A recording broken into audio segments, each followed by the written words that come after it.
Sir, Viramgam town પોલીસની મુલાકાત હતી, શાંતિ સમિતિની બેઠક અને શું સંદેશો છે?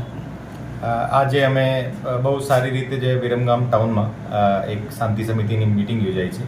એમાં તમામ ધર્મ અને જ્ઞાતિના લોકો ઉપસ્થિત હતા અને તમામ જે આયોજક જે છે ધુલેટીના એને તમામ મસ્જિદના મૌલવી પણ એમાં હાજર હતા.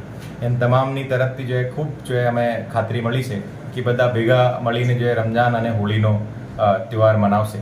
અને તમામથી મારી આ વિનંતી છે કે જે વર્ષમાં એક જ વખત જે છે રમજાન આવતી હોય અને એક જ વખત હોળી આવતી હોય તો બહુ વ્યવસ્થિત રીતે અને બહુ સાથ સહકારથી આપણે ઉત્સવથી જે આ બધો તહેવાર મનાવી અને કોઈ પણ સંજોગોમાં અફવાઓ કોઈ તમારે ધ્યાને આવતી હોય તો એ તમામ અફવાઓને બંધ કરવા માટે પોલીસને જાણ કરવાની અને આગળ એને વધારવાની નહીં.